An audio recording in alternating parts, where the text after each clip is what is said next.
Teman-teman mungkin coba observasi ya di berbagai konten yang membahas soal bencana alam ini, banyak sekali orang-orang Sumatera yang komen, Sumatera itu masih Indonesia nggak sih?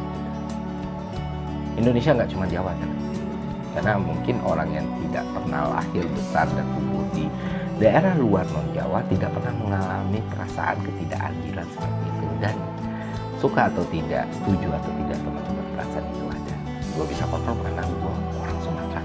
Kita melihat bagaimana disparitas itu nyata, bagaimana akses pendidikan itu sulit, transportasi sulit, fasilitas umum sulit. Sementara kita lihat di Jawa orang hidup dengan segala gemerlap dan kelengkapan. Kenapa gue harus ngomong kayak gitu? Karena perasaan itu, dan di sini Presiden kita Pak Prabowo Subianto harus melihat struktur sosialnya secara jelas.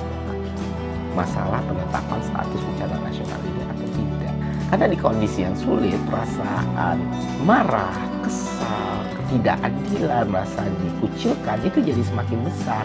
Dan itulah yang menjadi penyebab kenapa masyarakat di Pulau Sumatera sangat mendesak Pak Prabowo untuk mengambil atau melakukan tindakan dengan menetapkan bencana ini sebagai bencana nasional. Karena kita tahu ketika itu ditetapkan jadi bencana nasional, maka penanganannya sepertinya di pemerintah pusat dengan kemampuan fleksibilitas dan kewenangan yang jauh lebih besar, sehingga tindakan cepat bisa dilakukan. Walaupun itu punya cost-nya juga ya teman-teman, menetapkan satu bencana itu jadi bencana nasional, itu punya PR yang harus diselesaikan. Salah satunya shock di ruang fiskal kita, kedua budget shifting, ketiga program prioritas ini semua kan harus berubah karena bencana nasional tadi. Dan mungkin itu yang jadi pertimbangan pemerintah. Tapi di sini gue mau ngomong nih ke Pak Presiden nih, kalau dengan sebuah keajaiban bisa tonton video ini ya, itu nggak sebanding Pak. Urgensi keselamatan masyarakat ini jauh lebih dibutuhkan ketimbang problem-problem yang mungkin tidak akan pernah ada.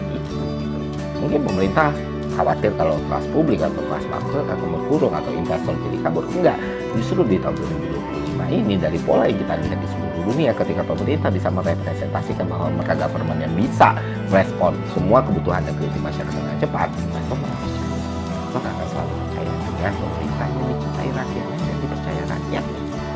Karena stabilitas itu hal yang mahal buat mereka ya. Maksudnya tidak berat buat Pak Presiden untuk mengambil keputusan yang tepat.